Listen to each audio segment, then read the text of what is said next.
Bien, vamos a continuar con el tema que llevamos respecto al recato.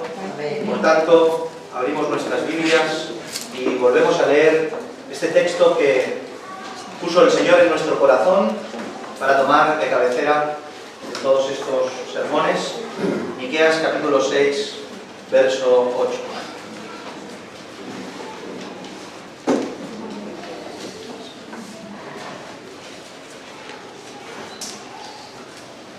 Miqueas capítulo 6, verso 8.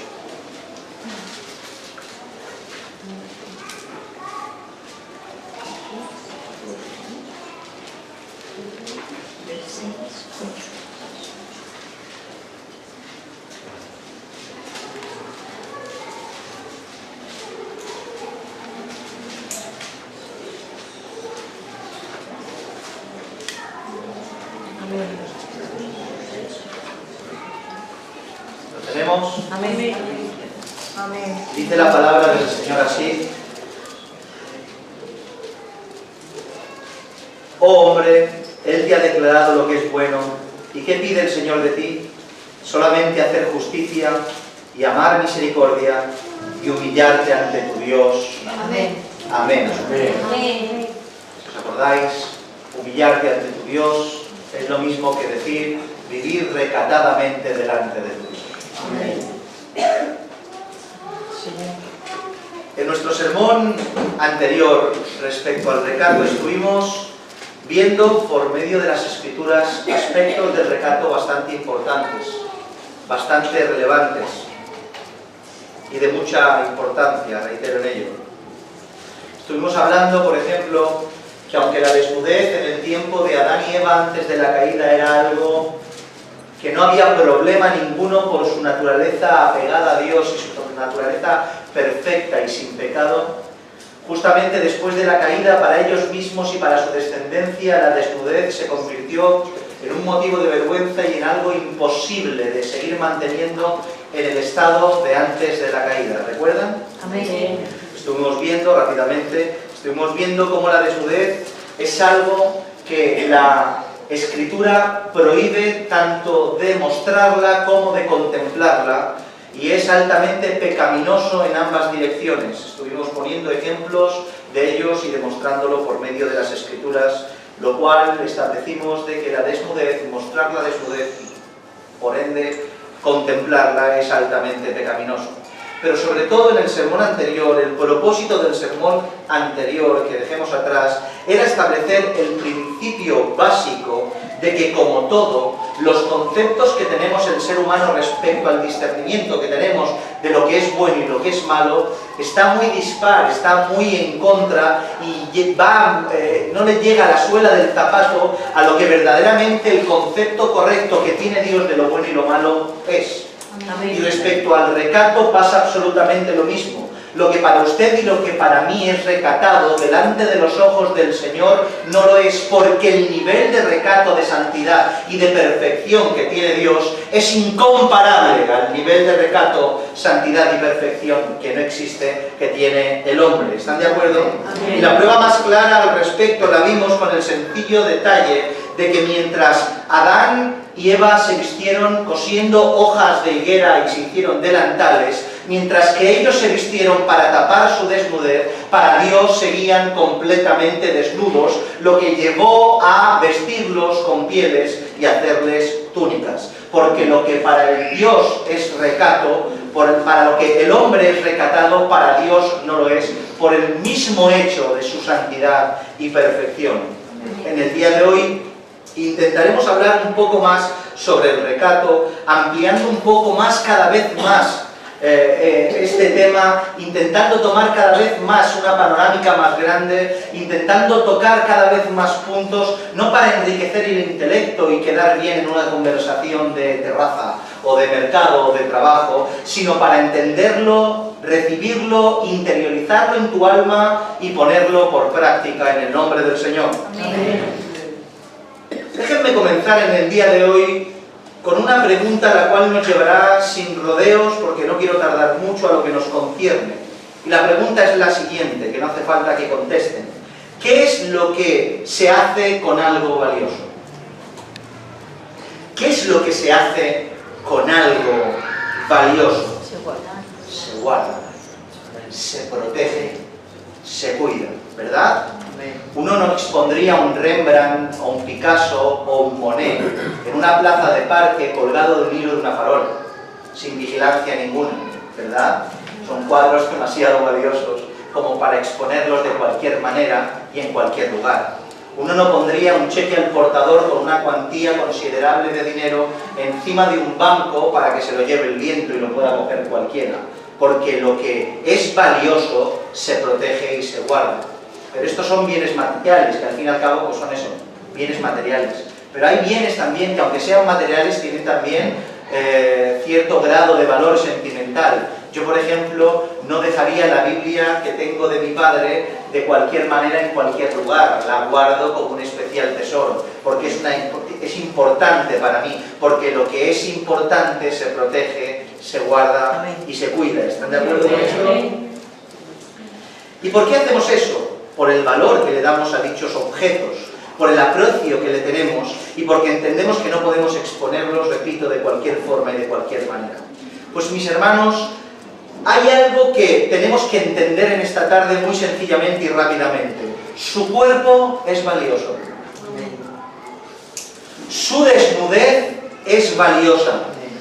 Es un verdadero tesoro el cual debe protegerse, el cual debe cuidarse y no se puede exponer de cualquier manera. Hay muchas corrientes religiosas antiguas y actuales que consideran el cuerpo no como algo valioso, sino todo lo contrario, como algo en sí mismo pecaminoso, como algo que tiene que ver con la inmundicia, con algo altamente pecaminoso. Este pensamiento llegó al punto a establecerse una doctrina la cual expresaba que el cuerpo es la cárcel, el alma es la cárcel, el cuerpo es la cárcel del alma y está sujeta a sus pasiones y tiene que ser liberada. Por tanto, el cuerpo es altamente pecaminoso y todo lo que tiene que ver con lo material así lo es. Hay muchas, como hemos dicho, muchas corrientes religiosas antiguas y modernas que piensan esto, pero nada más lejos de la verdad. Por supuesto que el cuerpo es el vehículo en el cual se producen y ejecutan estos males, ¿sí? Amén. Y que respecto al recato y la desnudez y la inmoralidad, el cuerpo es el factor clave para que esto acontezca. Pero de la misma manera que el cuerpo se puede utilizar para lo malo, el cuerpo se puede utilizar para lo bueno. Amén. ¿Están de acuerdo? Amén. Y esta es la cuestión, mis hermanos. Utilizar nuestro cuerpo como objeto de pecado o como vehículo de santidad. Amén. Esta es la cuestión. Este es el punto de inflexión y donde quiero hacer reflexionar a la Iglesia en esta tarde. Utilizar nuestro cuerpo como un objeto pecaminoso o como un vehículo para la santidad. Notemos esto por medio de esta porción de las Escrituras y de otras. Romanos capítulo 6, verso 19, no lo busquen, yo se lo leo despacio. Hablo como humano, dice Pablo, hablo como humano, por vuestra humana debilidad, que así como para iniquidad presentasteis vuestros miembros para servir a la inmundicia y a la iniquidad, así ahora, para santificación, presentad vuestros miembros para servirla a la justicia. Amén. Amén. Notemos como el texto nos muestra claramente las dos vertientes en las cuales nuestros miembros, y esto tiene que ver con todo nuestro cuerpo y por ende con todas nuestras acciones, se pueden utilizar tanto para lo bueno como para lo malo. Se pueden utilizar para la iniquidad o en santificación para la justicia. Mis hermanos, nuestro cuerpo es el recipiente de nuestro yo y no se puede separar de aquello que somos. No se puede hacer una disociación entre el cuerpo y el espíritu. Forma parte de nuestro ser y está completamente ligada a nuestra alma. Lo que en espíritu hacemos repercute a nuestro cuerpo y lo que en cuerpo hacemos repercute a nuestro espíritu. Y es algo que no se puede separar el uno del otro. Por tanto, nuestro cuerpo es parte de nuestro ser. Y este ser interactúa con lo material, por tanto, refleja aquello que verdaderamente somos. El cuerpo es el objeto que interactúa con lo material y en base a lo que nuestro cuerpo ejecuta, demuestra lo que dentro nuestra hay. Amén, amén. Por eso dice que por sus frutos los conoceréis. Amén. ¿Por qué? Porque el cuerpo ejecuta acciones en base a lo que tiene por dentro. Amén. ¿Entienden esto? Amén. Así pues, en este plano material, en esta tierra en la cual vivimos, en este tiempo, nuestro cuerpo puede ser utilizado, como hemos dicho, para dos cosas. Por un lado, para la inmundicia y para la iniquidad. Con nuestras bocas podemos mentir, podemos maldecir, podemos dañar y hacer mal. Con nuestras manos podemos golpear, con nuestras manos podemos robar, tomar aquello que no es nuestro. Pero también con nuestra desnudez, con nuestro cuerpo al descubierto, no recatadamente podemos seducir, podemos provocar y podemos mostrar nuestra vergüenza. ¿Entienden esto? Amén. Hoy en día vivimos en un mundo en que el cuerpo se exhibe como un objeto sin más. Como un objeto sin más, sin darle ningún tipo de valor. Exponemos nuestro especial tesoro al mundo como si de una baratija se tratara y no lo protegemos como el preciado tesoro que es. Y a la vista está, simplemente hace falta levantar la cabeza de vez en cuando para corroborar esta verdad citada en esta tarde, en esta iglesia. Somos muy interesantes los seres humanos y somos verdaderamente particulares. Queremos que se nos valore, aprecie y llame por lo que somos respecto a lo moral, a nuestro interior y a nuestro intelecto. Queremos que se valore por lo que somos y no por lo que aparentamos. Queremos que se nos valore por lo que tenemos por dentro y no lo que tenemos por fuera. Pero si se dan cuenta, lo que mostramos y exponemos a la gente para que se nos reciba es siempre lo externo. Mostramos lo externo para agradar al que tenemos delante y después queremos que se nos valore por aquello que tenemos interiormente. ¿Cómo nos podemos sorprender de que después no nos valoren por eso? Si exponemos primeramente el cuerpo físico antes que el alma. Y después nos quejamos, no se me valora por mi apariencia, pero si es tu apariencia lo que muestras, por tanto se te valorará por aquello que quieras mostrar. Si es tu apariencia lo que muestras, así será. El cuerpo como vehículo de pecado y no vehículo de la santidad y la justicia. Pero como hemos dicho, por otro lado podemos presentar nuestro cuerpo en santificación para justicia, nuestra boca para predicar, nuestras manos para levantar, nuestros pies para caminar, para predicar el Evangelio, y nuestro cuerpo vestido recatadamente para manifestar y dar testimonio de aquel a quien hemos creído. Amén. Las Escrituras nos enseñan que todo lo que somos debe ser santo. Amén. Y le ha dicho amén. Amén. Todo lo que somos debe ser santo. Amén. O sea, no podemos santificar partes de nuestro ser y de nuestro cuerpo y otras no.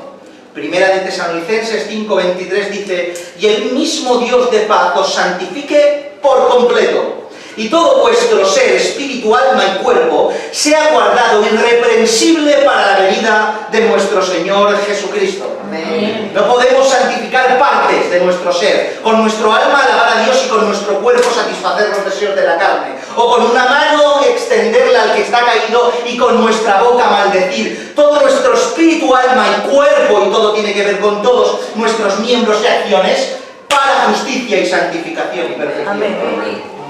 Por tanto, las Escrituras nos muestran claramente que nuestros miembros, o sea, nuestro cuerpo, debe estar apartado para justicia. O sea, que todo lo que somos esté apartado para la obediencia. Y que entre esa obediencia entre el guardar el tesoro de nuestra desnudez, como recato y como especial tesoro de lo que el Señor ha compartido con nosotros y nos ha dejado tener. Mis hermanos, ese tesoro que el Señor te ha dado, solo lo puedes compartir con aquel que Dios designó para compartir el resto de tu vida. Amén. Tu marido o tu mujer. Con nadie más.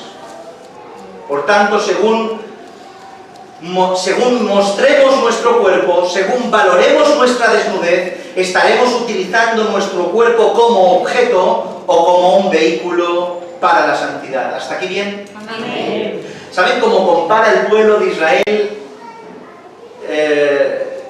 el cuerpo en relación a todo lo que estamos hablando, ¿con qué lo compara? Qué hermoso es esto. El pueblo de Israel compara nuestro cuerpo y el cuerpo del hombre con respecto a lo que estamos hablando con el Sefer Torah. Con el Sefer Torah. El Sefer Torah es el pergamino que, para que ponerlos un poco en contexto, me sorprende que pongan estas caras así porque lo hemos hablado muchas veces. Cuando, por ejemplo, Jesús va a leer y le llevan, como era de costumbre, un día de reposo en la sinagoga, le toca leer y le dan el libro de Isaías a leer, ¿qué se creen que le dan? ¿Una Biblia con las tapas duras y abajo el comentario de MacArthur? En absoluto. Les daban un pergamino grande, de piel, escrito con letras de fuego, algo impresionante, y ahí le tocaba leer lo que le correspondía. Eso es un Sefer Torah, esos rollos grandes que se desenrollan y se leen dentro de las sinagogas. Ahora sí, ¿no? Bien, pues este pergamino, este Sefer, se guarda de una manera increíble. Se guarda detrás del atril donde se predica dentro de las sinagogas, y detrás del atril hay una cortina. La primera protección, se saca la cortina y dentro de la cortina hay como una caja metálica que protege el Sefer. Se abre la caja metálica y hay una funda como que protege el pergamino. Se saca el pergamino, se extiende y es cuando se lee, ni siquiera se toca con la mano, sino que se utiliza un utensilio para no tocarlo, ni dañarlo, ni mezclarlo y tener ese simbolismo de pureza que tiene el libro de la Torá. Y la explicación decía lo siguiente: el Sefer no se guarda ahí porque sea malo, o se quiera ocultar porque nos es vergonzoso o vergüenza en sí mismo, sino porque es un especial tesoro, y solo se puede mostrar en el momento correspondiente y no de cualquier manera. Pues así, de la misma manera con el cuerpo. El cuerpo no es una vergüenza en sí mismo, mis hermanos, sino la forma inadecuada de mostrarlo, sí lo es. Por tanto, de la misma manera y con tal santidad que se guarda el libro de la ley, con ese celo tienes que guardar tu cuerpo. No se puede mostrar de cualquier manera, tiene que estar protegido por funda, carcasa y cortina, y solo mostrarse en el momento adecuado y correspondiente, en el nombre del Señor. Amén. Por eso, mis hermanos, he querido comenzar así, para que te quedes en el día de hoy con este concepto bien claro. Tu cuerpo es un especial tesoro, que no se puede usar como un objeto de pecado, sino como un vehículo para la santidad. Amén. ¿Habéis entendido esto? Amén.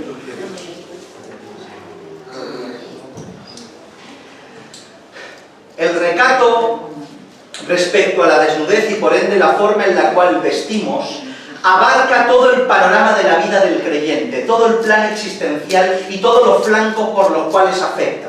¿Entienden? Ya que la obediencia y desobediencia tiene que ver tanto cara a uno mismo, tanto cara al prójimo, como tanto cara a Dios. Abarca todo el concepto y plan existencial y todos los afectados que hay alrededor, incluido uno mismo. Respecto al recato, uno no puede pretender que solo afecte a una área de las tres sin afectar al resto.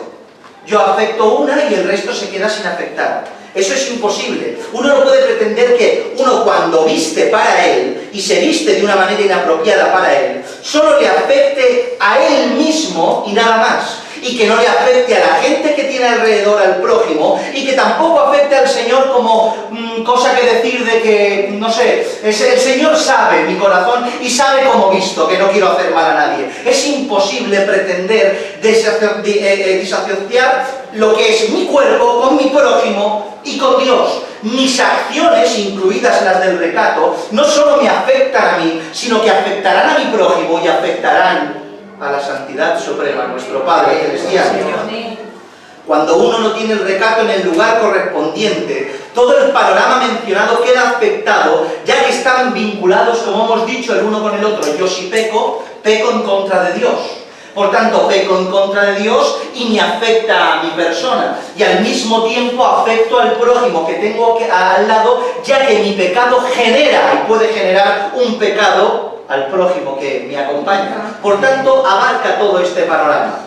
El relato del huerto del Edén nos muestra lo que estamos diciendo respecto a estos tres factores importantes, que cuando uno viste sin recato, viste inadecuadamente, queda afectado todo el panorama existencial de la persona. En el huerto del Edén lo vemos. Génesis capítulo 3, versos 7 y 8 dice: entonces fueron abiertos los ojos de ambos, y conocieron que estaban desnudos. Noten este punto. Ambos se sintieron desnudos, uno frente al otro, por tanto experimentaron una vergüenza personal. Del momento fueron abiertos los ojos de Adán y Eva y cada uno en su plano personal, unipersonal, sintió una vergüenza particular, se sintió avergonzado por su condición de desnudez y vergüenza. Pero sigue diciendo, entonces cogieron hojas de higuera y se hicieron delantales. Noten, la vergüenza que tenían no solo era por causa de ellos mismos, sino también por causa de que estaban desnudos frente a otra persona. Adán tenía vergüenza de Eva, Eva tenía vergüenza de Adán, por tanto se consiguieron unos delantales para cubrirse uno enfrente del otro. Por tanto, ¿qué tenemos hasta aquí? Vergüenza personal, pecado personal y vergüenza respecto a lo que tenemos delante. O sea, un pecado que me afecta a mí y un pecado que afecta al prójimo que tengo enfrente. Pero sigue diciendo, y esto es lo más importante, y oyeron la voz del Señor Dios que se paseaba en el huerto al aire del día. Y el hombre y su mujer se escondieron de la presencia del Señor su Dios entre los árboles del huerto. Noten, no solo el recato tiene que ver con lo personal, no solo el recato tiene que ver con el prójimo, sino que la falta de recato tiene que ver con Dios. No se escondieron del uno del otro, sino que ambos se escondieron del Padre Celestial. Amén. Por tanto, cuando uno comete este pecado, hay un total abarcamiento de los tres ámbitos que tiene que ver en lo personal, en el prójimo y en Dios. ¿Entienden esto? Amén. Es por eso mismo que el texto de referencia dice, hombre, el tal que ha declarado lo que es bueno y que pide el Señor de ti solamente hacer justicia y amar misericordia y andar recatadamente. ¿Delante de quién? Delante de tu Dios. Amén. Por tanto, podemos ver como la falta de recato, como casi todos los pecados, afectan a todos los ámbitos de la vida del hombre. Pero desarrollemos este punto un poco más. Cuando hablamos del recato a nivel personal es el más obvio. Hablamos de la parte más obvia. Uno es el que se viste bien o se viste mal, el que decide hacerlo recatadamente o no, y por ende aquel que recibirá castigo en base a su desobediencia o recompensa en base a su obediencia. Esto es obvio. Pero tenemos que entender que hay ciertos pecados, como este, que no afectan solo a uno mismo, sino que también afectan al prójimo. Y eso, mis hermanos, es terrible. En las Escrituras esto se censura de una manera que, de verdad, que si padeces del corazón, tómate una pastilla antes de escuchar esto. Dice Mateo 18, 6, 7. Lo han escuchado 1000 veces, pero escúchenlo por favor en un contexto en su mente respecto al recato. Y cualquiera que haga tropezar a alguno de estos pequeños que creen, le fuera que se le colgara al cuello una piedra de molino de asno y que se hundiese en lo profundo del mar. ¡Ay del mundo por los tropiezos! Porque es necesario que vengan tropiezos, pero ¡ay de aquel hombre por quien vienen los tropiezos! Yo he leído esto y me ha entrado un temor. Se me ha puesto la piel de gallina, se me ha encogido el corazón. Y le he dicho, Señor, por favor, ayúdanos. Ayúdanos. Podemos ver en este relato que hacer tropezar al prójimo está considerado algo terrible, a tal grado que utiliza una hipérbole tremenda, que se colgase al cuello una piedra de molino y que se tirase al mar y que se muriera. Es cierto que es un recurso gramático de exageración y por supuesto que no es literal, pero hace su efecto: pasmarnos, asustarnos, hacer temer a aquel que lo escucha y tomar medidas al respecto, ¿sí o no? Amén. ¿Sí o no? Amén. Dicho esto, debemos decir que vestir indecorosamente no solo es algo que me afecta a mí a nivel personal, sino que al mismo tiempo te conviertes en un objeto de pecado y caída para tu prójimo. ¿Entiendes esto? Amén. Lo grave que es. Pero bueno, ahora saldrán los entendidos de turno a decir que si hay un hombre o mujer corrupto delante mía no es mi problema, que no mire. ¿Verdad? Y te diré que sí, es verdad, es cierto. El mandamiento relacionado con el recato tiene que ver con el que viste, pero también es un pecado gravísimo para aquel con el que mira.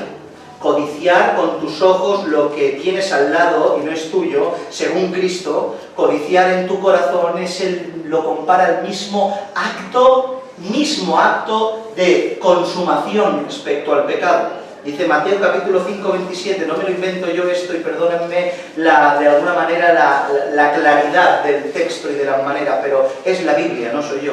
Oísteis que fue dicho no cometerás adulterio, pero yo os digo que cualquiera que mira a una mujer para codiciarla, ya adulteró con ella en su corazón. Este es el Señor Jesús hablando y predicando y enseñando. Por tanto, al entendido de turno le diré que es cierto que aquel o aquella que mire pecaminosamente será culpable de pecado, pero no olvides esto, que todo perverso necesita un objeto de perversión. Amén. Todo ojo necesita un objeto en el cual depositar su mirada. Por tanto, esta persona será juzgada por mirar lo que no debe, pero también será juzgada el objeto en el cual ha hecho caer a esa persona por causa de no vestir recatadamente. ¿Entienden esto? Me alegro que se queden mudos, mucho. Mis hermanos, lo que estamos hablando no es cualquier cosa. Repito y reitero, no es cualquier cosa, una cosa sin importancia que se hable entre medio de risas. ¿Saben cuántos adulterios, divorcios, abortos, contiendas, ruinas y muertes espirituales comienzan solo por esto en apariencias insignificantes factores? Dos personas que no hacen lo que deben delante de los ojos de su Dios. Una persona no viste recatadamente y una persona tiene ojos vagabundos. Y por tener esa cuestión y por no hacer las cosas como corresponden, pueden caer dos personas en un desastre. En un desastre que rompe familias, que rompe iglesias, que rompe la vida y que atentas ante tu Dios. No es cualquier cosa, mis hermanos. No es cualquier cosa lo que estamos hablando. Tanto la falta de recato debemos de entender que no solo nos perjudica a nosotros, sino que afecta a nuestro prójimo. Y eso nos hace candidatos idóneos. El primer puesto del podium para colgarnos piedras de molino en el cuello y tirarnos al mar. Pero lo más grave del asunto y verdaderamente importante, donde debemos contemplar la mayor gravedad, y noten que después de decirles esto, les hablo una mayor gravedad que esto. Hay una mayor gravedad de esto, es que la falta de recato es atentar contra nuestro Dios. Atentar contra nuestro Dios. ¿Están de acuerdo? Amén. Por supuesto que toda desobediencia es pecado, ¿sí? Amén. Toda desobediencia es pecado y por ende un pecado en contra de aquel que lo estipuló. Es un pecado en contra de aquel que lo estipuló, así pues la falta de recato es un pecado contra Dios, y pecar contra Dios es lo más grave, y todo pecado es desobediencia, y toda desobediencia es contra Dios. Por tanto, la falta de recato es un pecado contra Dios, y eso es lo más grave que tenemos delante. Amén. Podemos tener muestra de esto en el Salmo 51. Salmo 51 es el salmo por autonomasia de arrepentimiento del rey David. Y el rey David llega un momento en el salmo que dice: contra ti solo he pecado. ¿Cómo?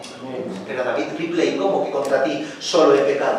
David mintió a un pueblo, intentó engañar a un profeta, tomó a la mujer de su prójimo, maquinó para matar a Urías, intentó tergiversarlo todo, lo terminó asesinando por manos de otro o por una carta.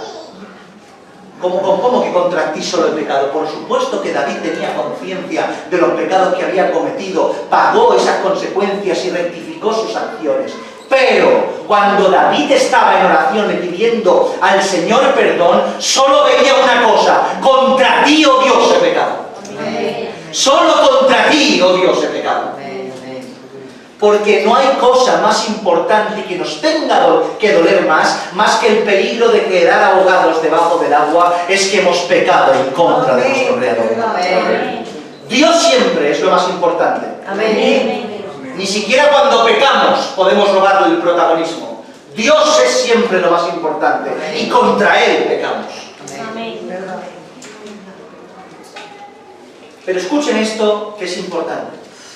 Cuando estamos hablando del recato, y a ver si el Señor me da gracia para explicarles esto sencillamente, debemos profundizar más allá de lo obvio y de lo que estamos hablando.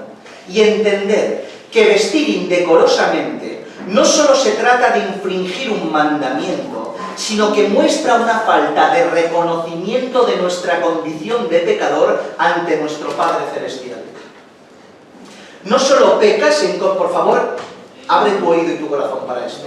No solo pecas literalmente en contra de tu Dios, sino que cuando una persona viste sin recato y muestra su desnudez, es una muestra de no estar, de una condición de no estar sometido ante su Dios y en un conocimiento pleno de su condición de pecaminosidad. Vamos hablando.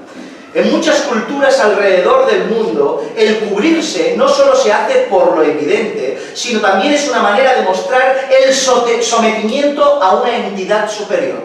¿Sí? Lo podemos ver en el pueblo de Israel. El pueblo de Israel no solo se cubre por el hecho de que se tiene que cubrir para vestir recatadamente, sino que es una señal de sometimiento al Padre Celestial que tiene delante. La kipá, por ejemplo, que se pone el pueblo de Israel, se pone una kipá encima, lo cual he escuchado a mucha gente reírse y mofarse, y que el Señor tenga misericordia.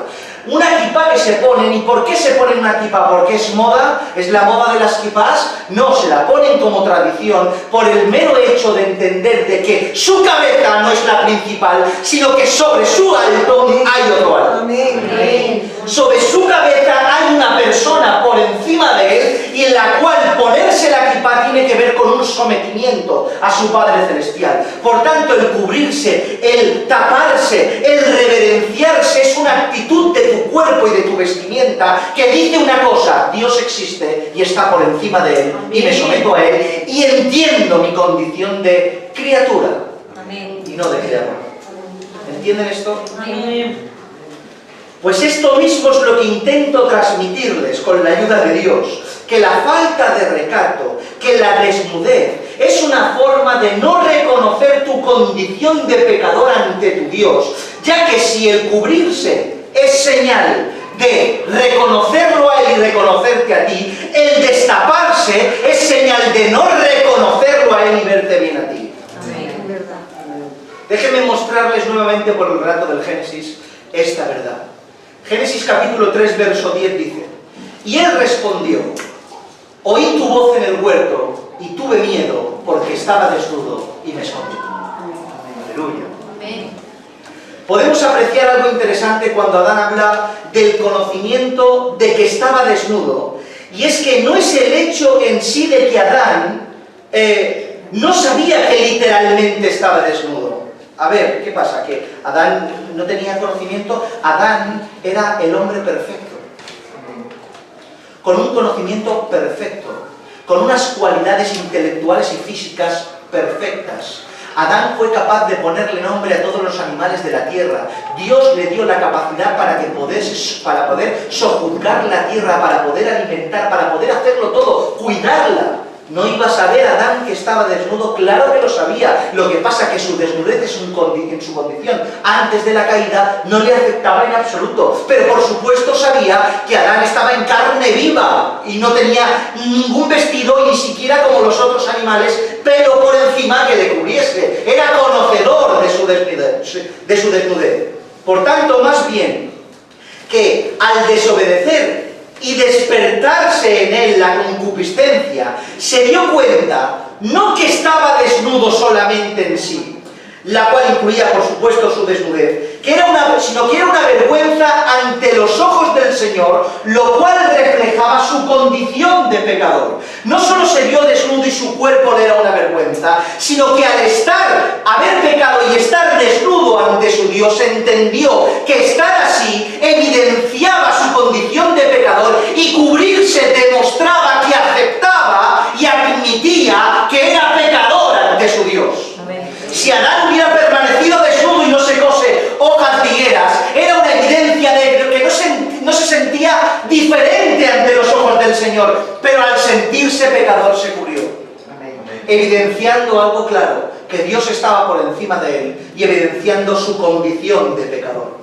Si vemos la raíz etimológica de miedo utilizada en este texto, tuve miedo y me escondí, no solo hace alusión al temor en sí, sino que la palabra viene a significar moral, habla respecto a la moralidad del hombre, hablando sobre la reverencia que el hombre tiene. Tuve miedo, o sea, tuve miedo porque te vi, irreverentemente por causa de la moralidad que tengo que tener delante tuya, me escondí.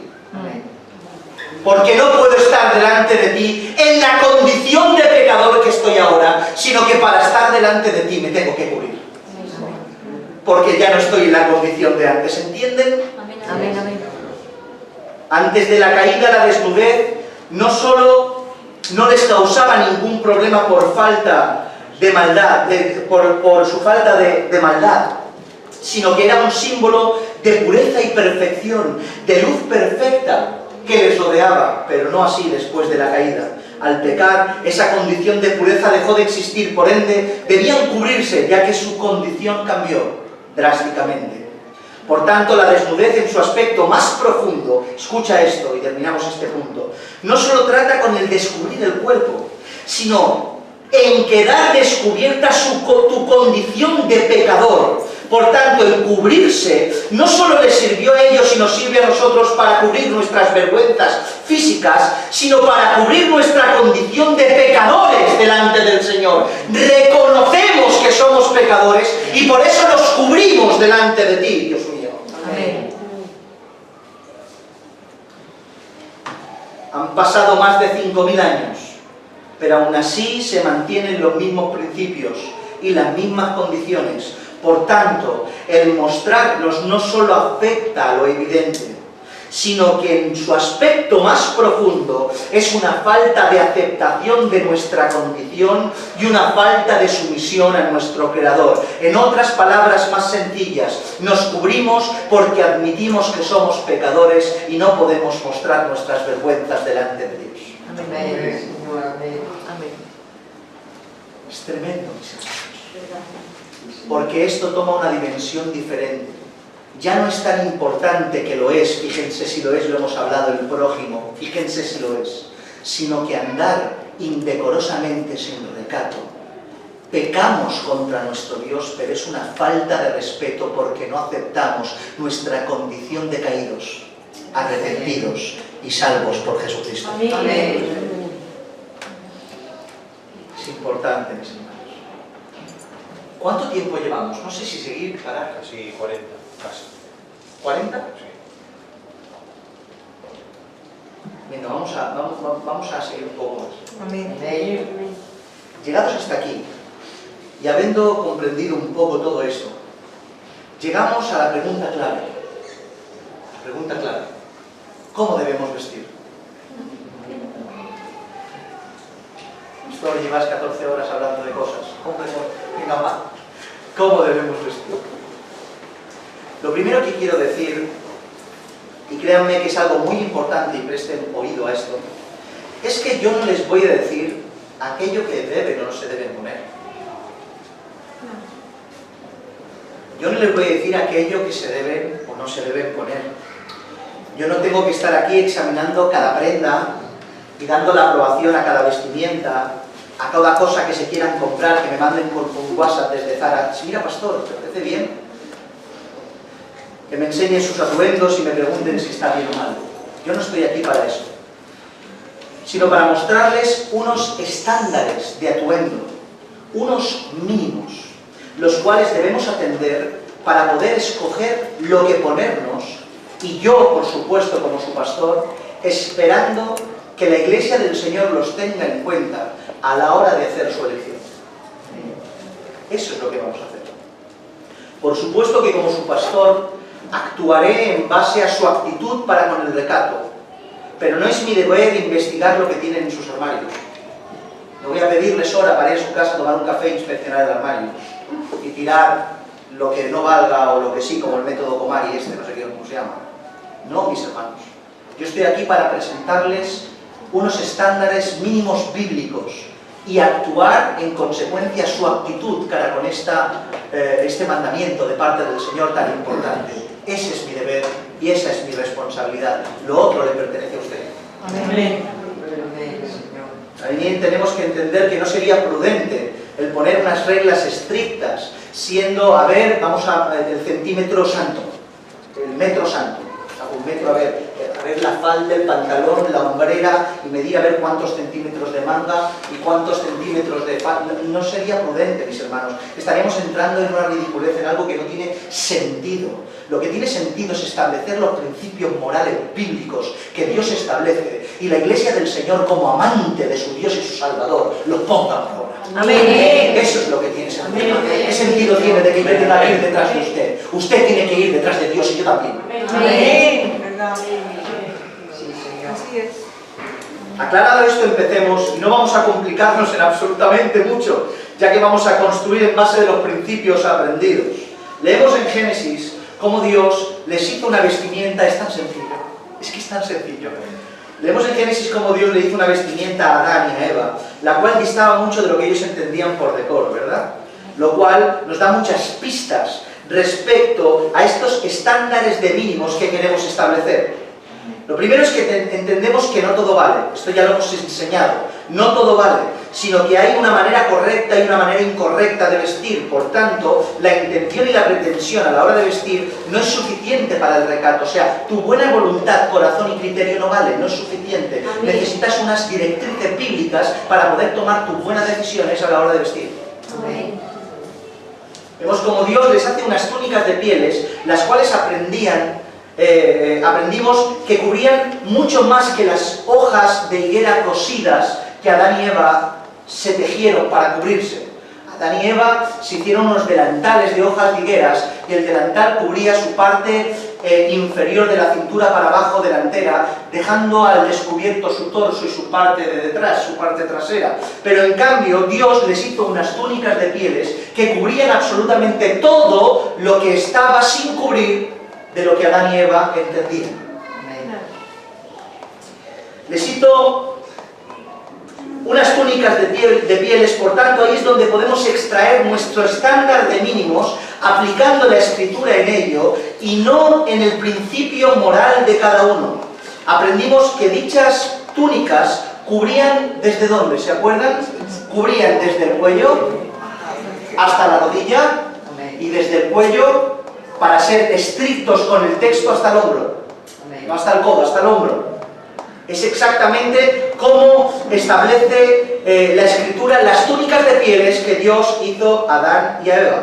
Dicen los sabios de Israel que Dios implementó, puso en el cuerpo de los seres humanos unos limitadores y unos límites, tal cual los puso en el mar, para que el hombre y la mujer supieran hasta dónde pueden o no pueden mostrar.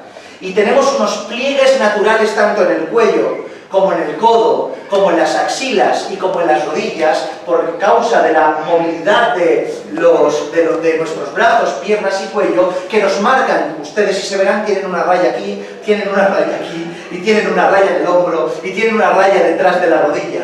Y esto delimita, es una marca natural, por supuesto que es una manera de expresar algo profundo y bíblico, pero me pareció bastante curioso porque verdaderamente es así. Y así no se les va a olvidar. Miren ustedes esos límites, y desde ahí hacia adentro no pueden pasarse. Tanto a la hora de comprar nuestra ropa, lo deberíamos hacer dentro de esos límites establecidos por las Escrituras, no por el pastor, no por la moralidad de nadie, por las Escrituras, desde los principios de los tiempos. ¿Amén? Amén. ¿Están de acuerdo con esto? Amén. Cuando hablamos de vestir decorosamente, y ya terminamos, cuando hablamos de vestir decorosamente, no solo podemos hablar de aquello que no podemos mostrar, como recién hemos hecho, sino también atender otro aspecto importante. Ya tenemos los límites de lo que se puede y no se puede enseñar. Pero otro aspecto importante, intentaremos tocar en otros días más aspectos. Yo sé que hay muchas cosas de que hablar, pero lo básico, por favor, lo fundamental. Amén. Atender otro aspecto importante que no podemos descuidar y poner de la misma manera esos mismos límites a esto. Y esto tiene que ver, escucha bien, con aquella ropa que, aunque cubre la desnudez, la muestra igualmente. Y me refiero a la ropa ceñida y ajustada. que aunque de la misma manera la cubres, de la misma manera la muestras. Hoy en día es raro ver ropa que no se pegue al cuerpo de una forma que para ponértelo necesitas calzador y te corta la respiración. Podemos ver esto, no sé, no solo en la ropa de la mujer. Antes era más propenso que la mujer vistiera así y los hombres pues vistieran más anchos. Pero es que hoy en día, mis hermanos, es que no sé quién va más estrecho. No, es que da miedo, en serio. Yo no puedo entenderlo, no llego, mis hermanos. Unas camisetas que marcan todo, unos pantalones que son como mallas en los hombres, unas maneras de vestir que digo yo, Señor, no sabes si es mujer, si es hombre, ¿qué es? ¿Entienden? Unas maneras que no honran al Señor, que nada tienen que ver con lo que el Señor establece, y tapando su desnudez la siguen descubriendo. Esta ropa es verdad que cubre, esta ropa ceñida es verdad que cubre la desnudez en un sentido, pero la resalta en otro, ya que muestra la desnudez de la misma manera. Uno puede mirar y notar el cuerpo de un hombre o una mujer hasta el mínimo detalle de su figura, quedando la desnudez igualmente reflejada. Cada curva, cada perfección e imperfección se muestra a través de la ropa ceñida. Puedes verlo claramente en el hombre y la mujer. Miren, esto es curioso. En un momento determinado le prohibieron a una vedette española que saliera en el tiempo, perdónenme que utilice estos ejemplos, el Señor sabe cómo lo hacemos, pero en el tiempo del destape de la televisión y de tal, una vedette española le prohibieron salir en esas condiciones pecaminosas y asquerosas en televisión. Y esta mujer, ¿qué hizo? Vale, no puedo salir desnuda. Lo que hizo es hacerse una segunda piel. Un traje completamente pegado al cuerpo y salía a hacer su espectáculo cubierta, pero desnuda de la misma manera. Para que vean que la serpiente actúa de la misma manera en estas personas pecaminosas que se exhiben y está entrando en medio de las congregaciones, haciendo creer que porque estamos tapados vamos decorosos, cuando es falso y es mentira. Porque no solo se trata de cubrir tal cual lo estipula la Biblia, sino no andar ceñidos, mostrándose de la misma manera. ¿Entienden esto? Amén. Por eso mismo, de la misma manera que la túnica de nuestro amado sastre, porque nosotros no seguimos a Vittorio Luquino y a Gucci, a no sé quién, son estos Agatha Ruiz de la Prada, no sé quién viste. Nosotros no seguimos a esto. Nuestro sastre es Dios. Amén. El Señor te diseña la ropa. Amén. El Señor te dice, ¿dónde te lo has comprado? No lo sé, el Señor me lo ha hecho esto. Esto es lo que el Señor quiere, mira qué bien. Qué maravilla, mis hermanos. Qué maravilla.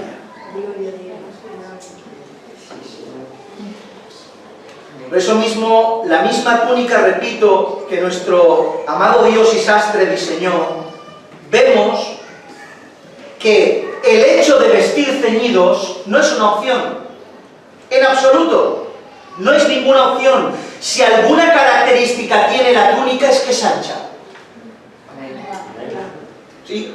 Si alguna característica tiene la túnica es que es ancha. Es un cacho de piel por encima que se mete por la cabeza, cuelga de los hombros, baja hacia abajo y se ata con un cinto y un cordel. Por supuesto que se diferenciaba la silueta de quién es hombre y de quién es mujer, porque lo que la sociedad, que igual hablamos la próxima semana de esto, intenta hacerlo todo igual es mentira. Somos diferentes, hombres y mujeres. Y por supuesto que incluso puestos una túnica sabremos diferenciar, porque la silueta es algo que no se puede esconder, nuestra anatomía es algo que no se puede ocultar. Esa anatomía queda oculta y recatada, sabiendo distinguir quién es quién, pero con cero pecado. Amén. Porque tiene los límites establecidos por Dios, tanto en nivel de lo que puedes mostrar, tanto en el ceñido que puedes llevar. Dicho esto, aplicaremos a nuestro estándar de mínimos no solo los límites de lo que podemos mostrar, sino los límites de aquellas prendas que muestran tras la ropa aquello que debemos ocultar. ¿Entienden todo esto? ¿Sí? No solo mirando esta porción de las Escrituras, y yo sigo, yo puedo tirarme más hasta mañana, ¿vale? No solo mirando esta porción de las Escrituras podemos tomar referencia respecto a cómo debemos vestir, sino que lo vemos reflejado por infinidad de sitios. El tema del recato, de la manera de andar recatadamente en tantas y tantas y tantas áreas que el recato abarca, está expresada por todas las Escrituras, pero permítanme leerles un verso de los más utilizados al respecto y terminamos con esto ahora sí, ¿vale? Dice 1 Timoteo capítulo 2, verso 9, texto conocidísimo respecto a esto. Asimismo, dice, que las mujeres se atavíen de ropa decorosa con pudor y modestia. Otra vez. Asimismo que las mujeres se atavíen de ropa decorosa con pudor y modestia. Podemos ver cómo Pablo da instrucciones a su amado Timoteo, el cual se hacía cargo de la iglesia de Éfeso, el cual tenía que no solo levanta ancianos, algo importante, y uno diría, ¡guau!, levanta ancianos, pero dice, mira, enseña recato en las iglesias. Timoteo tenía la labor de establecer, pastorear, cuidar y formar iglesias locales, y entre el formamiento, entre la figura, la vasija perfecta de una iglesia local, estaba la instrucción del recato en las iglesias. Porque el recato no es algo colateral, no es algo que viene de vuelta, es algo esencial de fundamento dentro de una iglesia bíblica. No se puede no tener recato, no se puede vestir como uno quiere, es una falta de respeto a nuestro Padre Celestial. Se tendrían que cerrar las iglesias antes de que entráramos a este lugar santo de una manera indecorosa. Amén. Amén.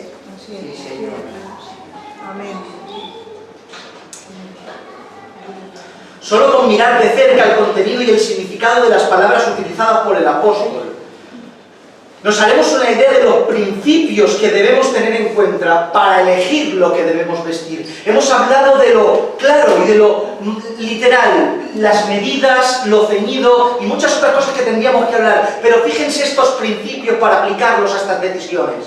Por un lado utiliza la palabra decorosa, que tiene que ver con la palabra cosmios, y viene a significar, noten qué palabras y qué principios de moral y de ética en la persona. Cosmios viene a significar, decorosa viene a significar ordenadamente, que anden ordenadamente, modestamente, decentemente, respetablemente. Noten lo que es el decoro. Ahora intenten imaginarse un día en el cual han estado en alguna iglesia, o en algún, y digo iglesia para que lo vean más fuerte, ciertas vestimentas de hombres y mujeres, e intenten aplicar este decorosa, según las Escrituras, a esa forma de vestir, a ver si esas personas andan modestamente, ordenadamente, decentemente y respetablemente. Al contrario, tendríamos que mirar antónimos, que no lo diría por tener un poquito de prudencia. No existe eso en las formas actuales en las cuales se viste la gente, inclusive dentro de las congregaciones. No está ese corazón, mis hermanos, no está ese decoro. Brilla por su ausencia, pecando cada día, participando de la cena del Señor, tomando cargos y responsabilidades, poniéndose a Cristo en la boca. ¿Pero qué estamos haciendo? Por otro lado encontramos la palabra pudor, que es aidos, y viene a significar respeto y reverencia. Respeto y reverencia primero a ti mismo, respeto y reverencia a tu prójimo, pero sobre todo respeto y reverencia a Dios. Amén. Cuando uno entra por esa puerta de la manera que quiere, no se respeta a él, ni respeta a la iglesia, ni respeta a su Padre Celestial. Amén. Y por último, esta última palabra es muy significativa, ya que resalta todo lo que hemos estado hablando durante todos estos días. La última palabra es modestia, y es sofrune, la palabra sofrune, y viene a significar cordura de mente y dominio propio. O sea, que ande decorosa, con pudor y con cordura de mente y dominio propio. O sea, no según nuestro criterio, sino con cordura de mente y dominando mis instintos que me indican vestir de otra manera.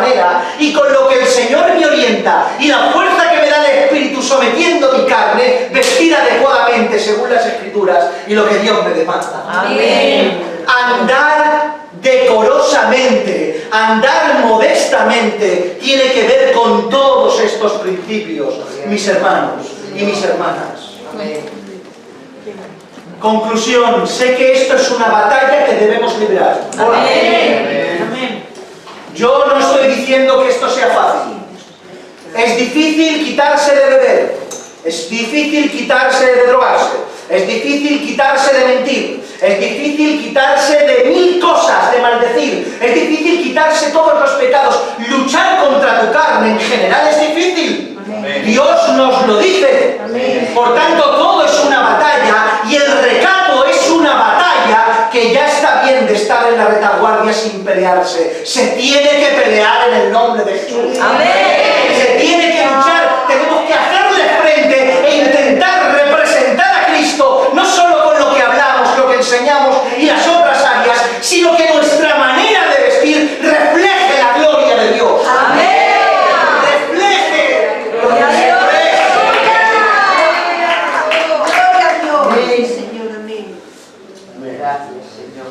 Tanto, mis hermanos, cuando vayamos a vestirnos, debemos tomar dicha decisión con estos parámetros en nuestra cabeza, entendiendo todo aquello que Dios quiere para con nosotros, tomando en cuenta el estándar de mínimos que hemos hablado, establecido en las Escrituras, lo cual nos será imprescindible para honrar a nuestro Dios.